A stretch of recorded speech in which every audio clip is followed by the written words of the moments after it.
Good morning, good afternoon, and good evening, ladies and gentlemen, wherever you are in the world. Welcome back to the Caring Economy with me, Toby Usnik. Today is my great pleasure to introduce you to our guest, Vladimer Botsvadze. Vladimir is a luminary in the field of digital transformation and marketing. Boasting over 15 years of international experience, his illustrious career has earned him numerous accolades, including being ranked #1 global marketing thought leader by Thinkers 360. He has been recognized by prestigious institutions such as the United States Artificial Intelligence Institute and Harvard Business Review, and he's been featured in renowned publications like Forbes, Bloomberg, and Yahoo Finance. Vladimir's expertise extends beyond mere recognition. He has served as a mentor at esteemed institutions like UCLA Anderson School of Management, and he's been a speaker at global summits alongside such luminaries as Professor Philip Coulter. With an impressive social media following, huge one at that, an average audience satisfaction rating of 98%, who gets that in this day and age, Vladimir is undeniably a force to be reckoned with in the realm of marketing and digital innovation. He's also a fantastic human being with lots of experience that he'll share with us today. It's an honor to have him with us today and to share his wealth of knowledge and insights and just his fun personality. So with no further ado, Vladimir, welcome to the Caring Economy. Hi, Toby. I'm delighted to be a guest on your podcast. Thanks for the invitation. I'm excited to share my actionable insights with your audience today. So, Vladimir, we always begin our session over these past 4 years by asking our guests, just give us like a 2-3 minute digest of their life, like where they were born, how they were raised, how they found their way. Maybe there were some bumps along the way, some mentors you want to give a shout out to, but how did Vladimir get from there to here? Yeah. I was born in Georgia, in Eastern Europe, which is an amazing country. And I grew up in Georgia in 90s. I got my US visa in 2006, where I was involved in a summer exchange program. I got my work permit from the State Department. I had my training, a week training in Washington, D.C. area. Then I was sent with my colleague to Menezes to work for almost 2 months. And afterwards, after living working in Virginia, I moved to New York City, where I lived a month and a half. And this was a very transformational experience. Of course, in 2009, I moved to the UK. I studied, I worked, and I used to work for 20 offices in downtown London. I built amazing practical skills. Everyone was talking about Twitter in 2009, 10 in London. I was curious about social media platforms, but we used to put emphasis on physical activities back in the day. So then in 2014, I attended some conferences in Dubai, and I understood how important it is to build a personal brand, to create content, to focus on storytelling. And I instantly hit the ground running on Twitter, and from scratch, in 6 years, from 2014 to 2020, I built my following. I turned my huge following into my strong community because I was building emotional connections with my followers. Every time they followed me, they retweeted me, they liked me, they were appreciating my tweets. I was showing gratitude, and that created my robust community. And in 2015, I was recognized number 65 B2B marketing influencer by Analytica, which is a London-based company, influencer marketing. In 2017, I was recognized among top 100 virtual reality influencers by Analytica. In 2018, among top 100 digital transformation influencers. And in 2020, Thinkers 360, which is the first open platform for leaders, recognized me #1 global marketing thought leader, and which due to my consistency, passion, discipline. 2021, I was invited to judging panel of Digital Revolution Awards in the UK for the first time. I also started joining speakers bureaus. I built my portfolio because of building my speaking career to such extent. I have not been as active on Twitter as I used to be, because building my portfolio, my bios, keynote topics, testimonials, speaking engagements from zero. I mean, also media interviews. I mean, it has taken a lot of hard work, Toby, you know. And so in 2022, Excellion magazine recognized me as a transformative leader of the year. And it is amazing that I have been invited in this magazine. And you can see that I'm in the magazine. And also another magazine that recognized me is Inside Success, that recognized me among top 10 inspiring business leaders making a difference in 2022. And so I have been a guest on more than 50 podcasts. I have been featured in many renowned media outlets, magazines, Edge Leaders, World Biz Magazine, Irish Tech News, Authority Magazine, you know, Billion Success, many. I have more than now 100 media interviews, including podcasts. I now have very competitive portfolio when it comes to speaking. I joined more than 30 speakers bureaus throughout the world. I also became a judge at Webby Awards and also an associate member of International Academy of Digital Arts and Sciences, which is part of Webby Awards. I have become a mentor at Techstars, at Techstars founder Catalyst in Saudi Arabia, and I'm also a mentor at Techstars in Detroit, which is sponsored by JP Morgan, you know. And I think what sets me apart that I'm very close to my audience. I have a high audience satisfaction rating, and I'm a giver, not a taker, which is amazing. And customers love influencers who give more than they take.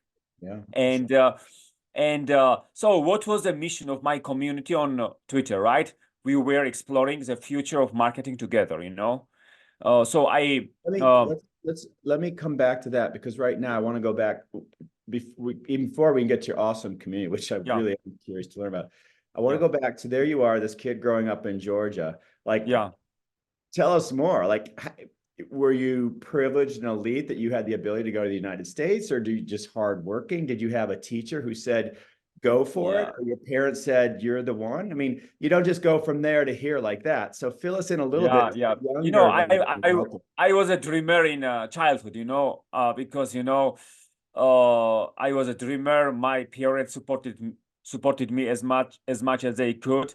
I was very diligent, very hardworking, very curious. I think curiosity is one of my strengths. Also, I'm very open-minded. So open-mindedness and curiosity have been the bedrock of my growth, because I never say that I'm the smartest person in the room, because I think anyone, even who is ranked #1 in the world, can learn a great deal from other people.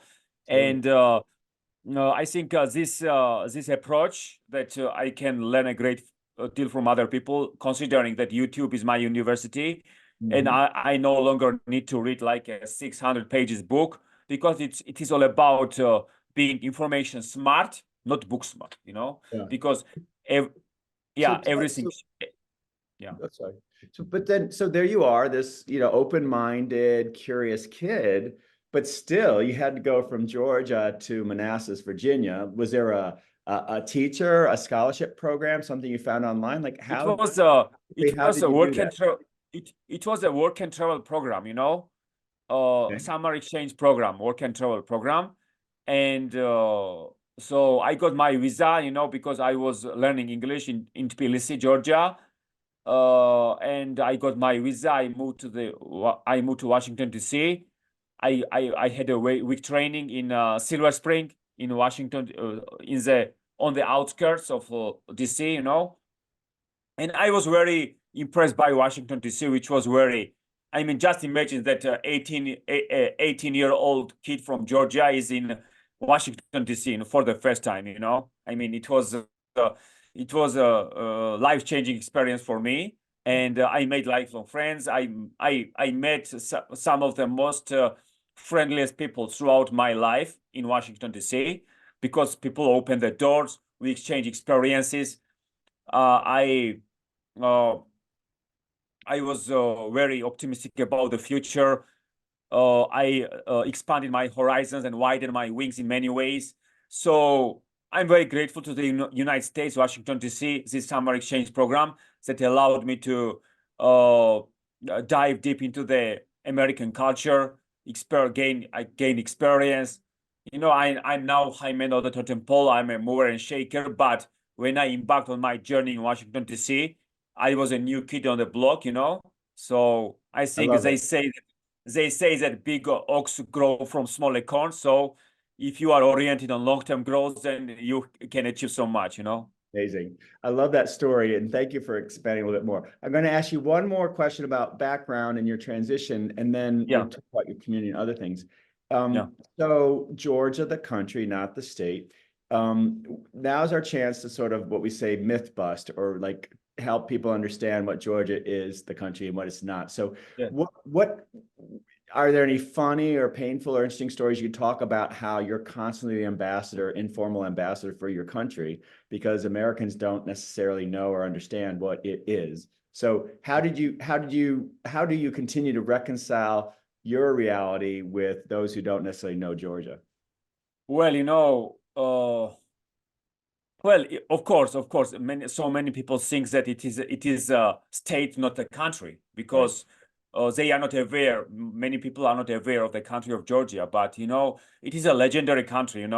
The oldest wine producing country, historical country, very hospitable country. And so I take pride in my origin.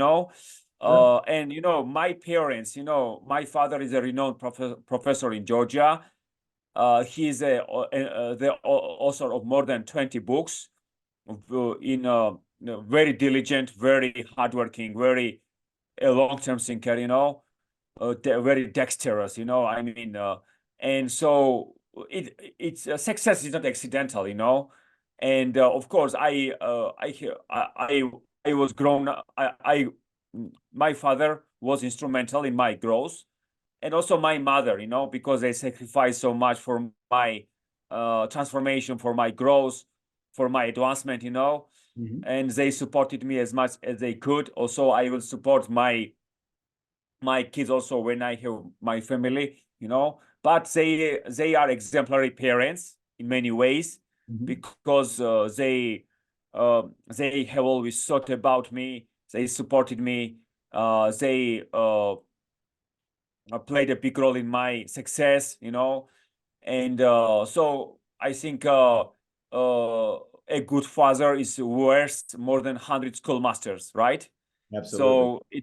So this idiom truly epitomizes my father, because he was very he was always he always put me first, and I'm very grateful to his contribution to my life. And every time uh, every time I make waves worldwide, I'm sure that he's proud of me, of my achievements and my accolades, because without him I would not have achieved anything in my life. Ladies and gentlemen, today on the Caring Economy, I'm really happy to have as our guest Vladimer Botsvadze. He is a luminary in the field of digital transformation and marketing, and we're really going to delve into now his community and what he's learned along the way. Uh, Vladimir, one of the things you just said at the introduction I found fascinating was you said, and I'm paraphrasing, I think you said that YouTube was your university. In other words, you Yes. learned digitally. And then you start out in Twitter. Tell us a little bit about what that means, because I'm with you. I think that, and we haven't even gotten to AI yet, but we're at a point where one can get up to speed pretty quickly on the principles and the technologies. And I wonder, how did this form your career trajectory? How did you leverage Twitter and then YouTube and other things? Well, it's all about self-education, because I agree with Jim Rohn, who says that formal education will make you living and self-education will make you a fortune. And I think self-education is everyone's responsibility in this decade. There is always a lot to explore. You should never rest on your laurels. You should always look to your laurels. And so I always, because I have been surrounded by these amazing entrepreneurs, game changers, and influencers and keynote speakers, on X, on Twitter. So I also I have learned everything through networking, because in 2015 I set up my domain at vladimerbotsvadze.com. I started providing like speaking services, consulting services, so then in 2016, 17, 18, I redesigned my website. Simultaneously I was building my following on Twitter across maybe 15 social media channels, because I was also measuring social media score cloud, if you remember. Yeah. So I started my whole journey with my cloud score 58 in 2014. So my cloud score reached 80 in 2018. So I have gone from 58 to 80 in 4 years. So I think it was very instrumental in my journey, because I was trying to create content, to tell my story, to build my community. And so fortunately, there are so many great organizations throughout the world that truly recognize and reward hardworking and passionate people on Twitter.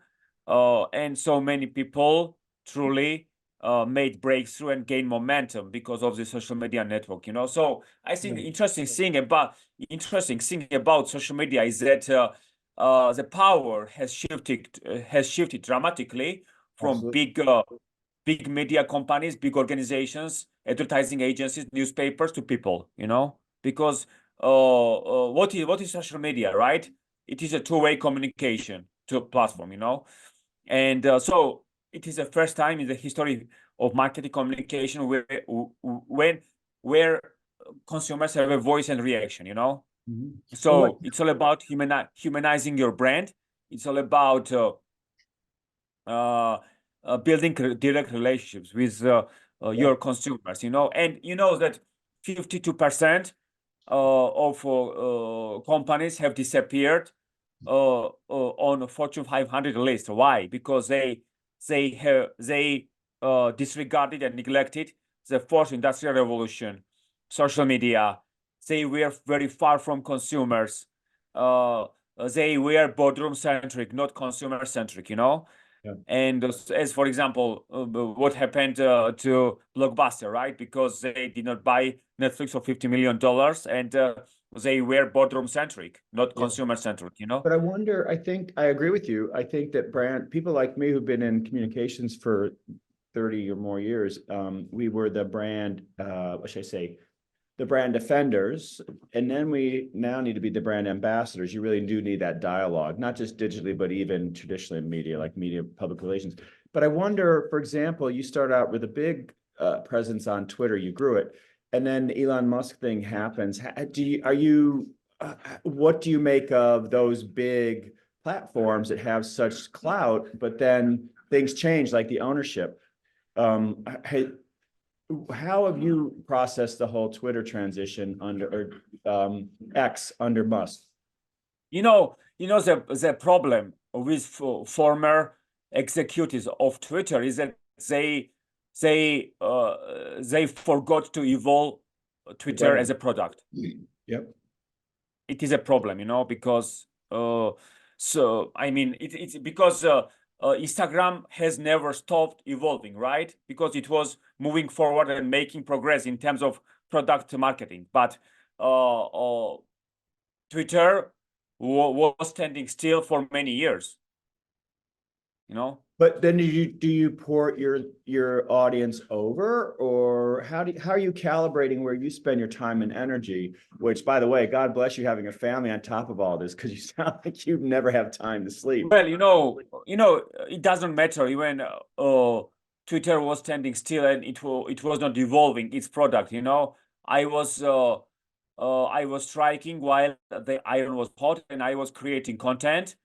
And I was jumping into conversation, and I was building a relationship with very renowned people. For example, I'm I'm followed by Grant Cardone and so many renowned entrepreneurs, and they have always put me into action. This amazing, galvanizing, energetic, dynamic keynote speakers, entrepreneurs. So I was pushing myself. I invested all my money. I invested my last dollar into my website few years ago, my last dollar. Can you imagine? Yeah. So So tell us. nowadays, when I mention at conferences, at corporate meetings that I invested my last dollar into my website, Yeah. sometimes it is incredible for so many executives because they keep up with Jonas's. Whereas I was thinking in the long term, Yeah. I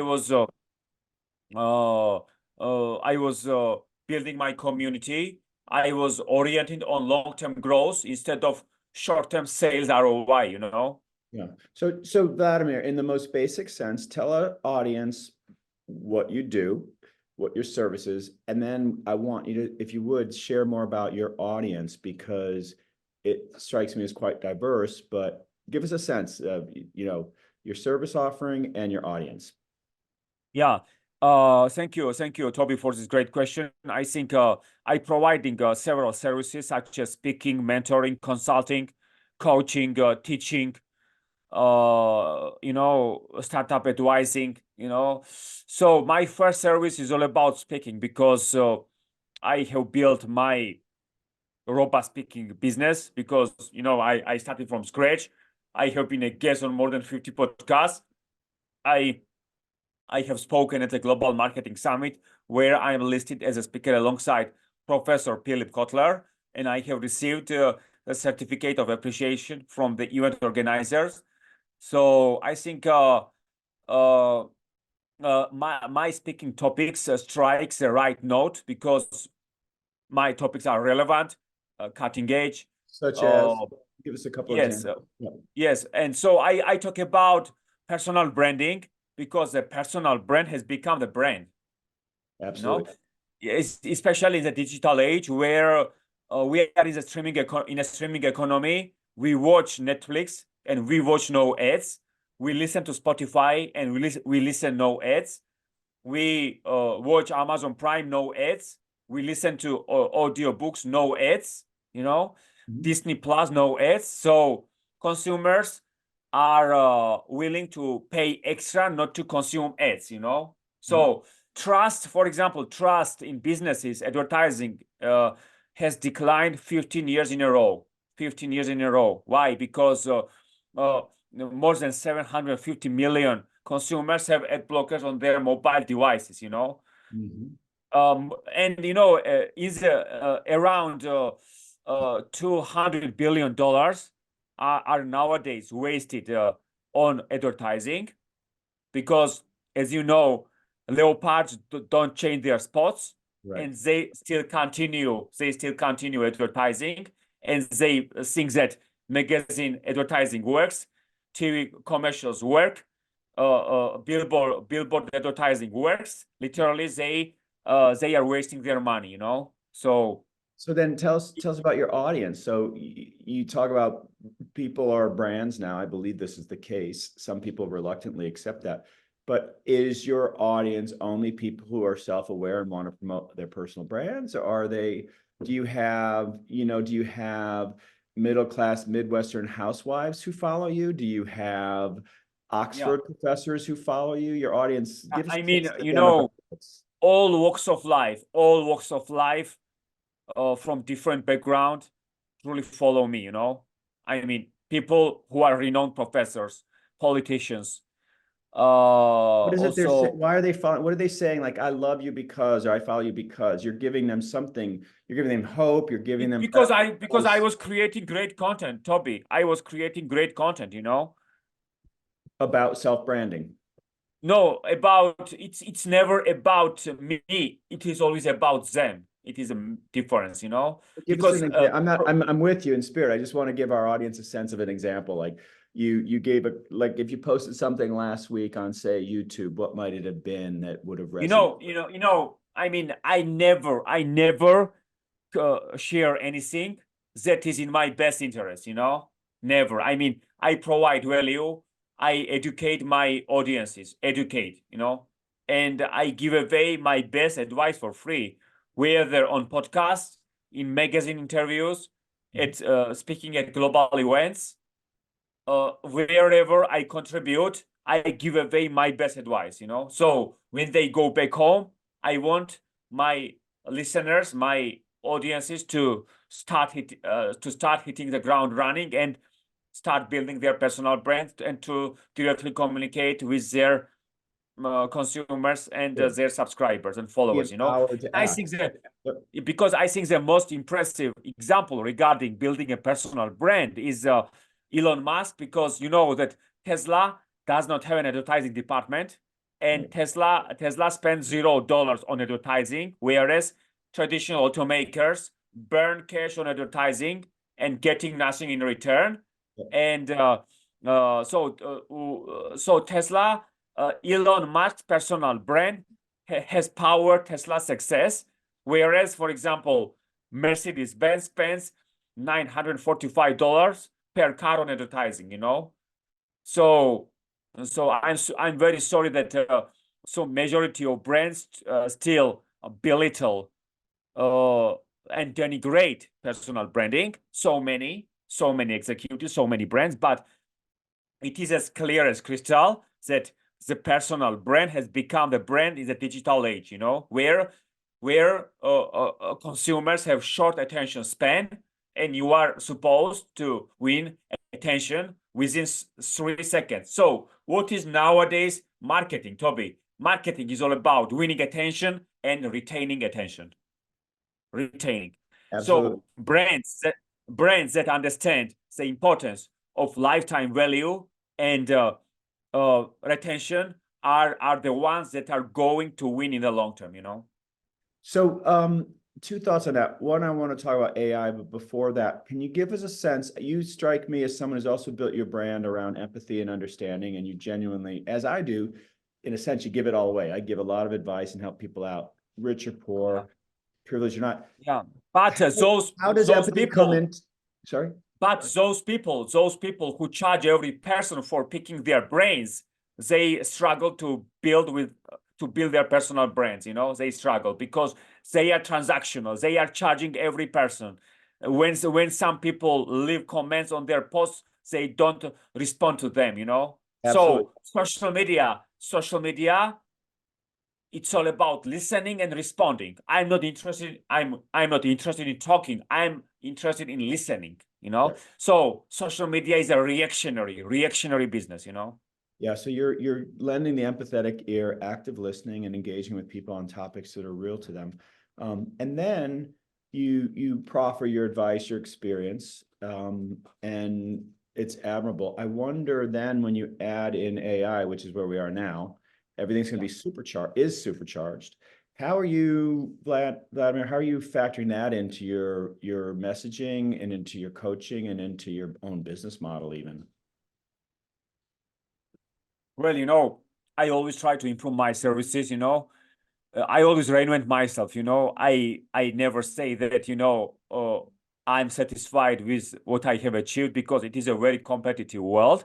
You know, I don't believe to be in competition, you know. I don't believe. Say more And about you know, what do you mean by that? Yeah. sorry?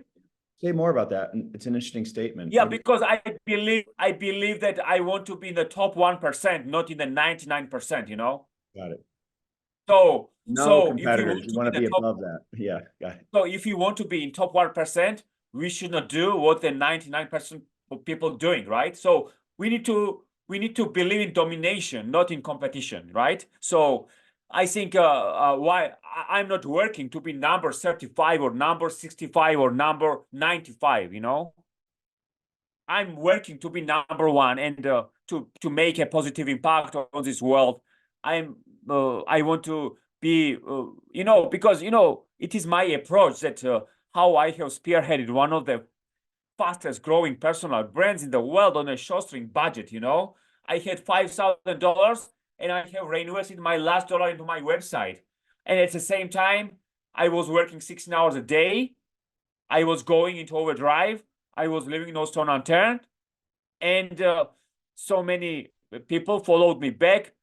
It was two-way street for me rather than one-way street, and gratitude, communication, empathy, active listening, curiosity, also resilience, flexibility have driven my success, you know. So what do you say about people you coach or advise who don't have the same amount of talent, drive, or self-awareness of you? You still are there to help them. But is there, while you don't want competition, you want to be number 1%, is there, Yeah, because how do you factor those who are you not know, you? Yeah, just out of curious. Toby, many people are short-term seekers and medium-term thinkers, not long-term thinkers, you know. So when they start working with me, they become long-term thinkers, you know. For example, I have never been competitor centric, competitor focused, you know, never been, because I have always been audience centric. And what do you say to those who are just because of nature and genetics are not as privileged? And I don't mean that in a negative way, but for example, do you deal with people who are on the autism spectrum or people who have dealt with racism? And how do you help them address that and factor into their long-term growth and vision? Well, they need to choose optimism, you know, and because it's because eventually they will see the light of at the end of the tunnel, and so it is all about optimism. It is all about being positive on a daily basis, create great content to tell your story, and mobile device is what holds the attention of our society, right? So I have witnessed that so many open-minded entrepreneurs built multi-billion-dollar businesses through creating content and humanizing their brands, right? I love that So advice. That's really helpful. Choose so optimism. Yeah. do you know the cosmetic brand Glossier? Yes.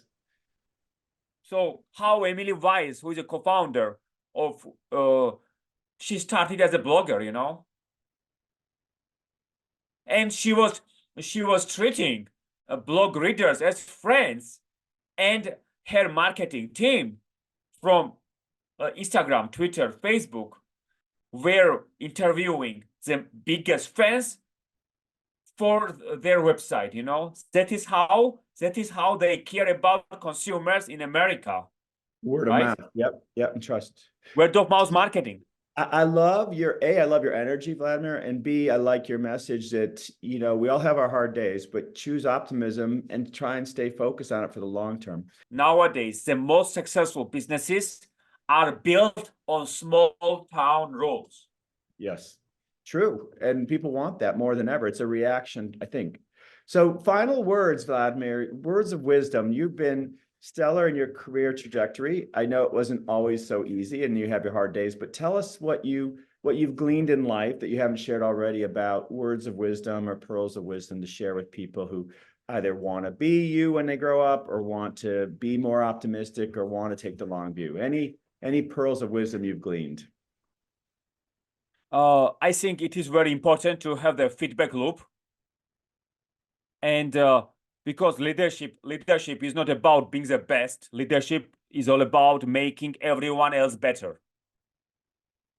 Here. Yeah. You want to be in dialogue with your audience, your community. Yes, in dialogue. And I believe that whoever cares about their audience, they truly build meaningful businesses, you know. And we need to be brave. We need to follow our dreams. And if it's still in your mind, it is worth taking the risk, you know. And so I mean, we need to get up every time, because life is tough, you know. Life is not easy, but we need to get up every time, and we need to follow. We should not follow the crowd. We need to make our own path, you know. And Vladimir, So if the audience wants to be in touch with you for speaking or for coaching, how best to reach out to you? they can check out my website at vladimerbotsvadze.com. Okay. Also, I'm available on X at Vlado Botsvadze. They can connect with me on LinkedIn. I'm open to new connections. And I'm also available on Instagram at Vladimer Botsvadze. So let's connect and build something great in the future. Thank you so much. Ladies and gentlemen, today on the Caring Economy, it's been super fun to have an original Georgian, and I don't mean the state of Georgia, I mean the country. Vladimer Botsvadze, he is an incredible digital transformer, a great, I would say almost life coach, really. If you want that energy and inspiration, you're exuding it. But check it out, be in touch. And Vladimer, I want you to come back. I also want you to have a look at my new book, Connecting the Dots, How to Build Your Network and Legacy. I think you are a perfect example of how we do that. Thank you, Toby. I truly appreciate this podcast appearance, and I wish you all the best.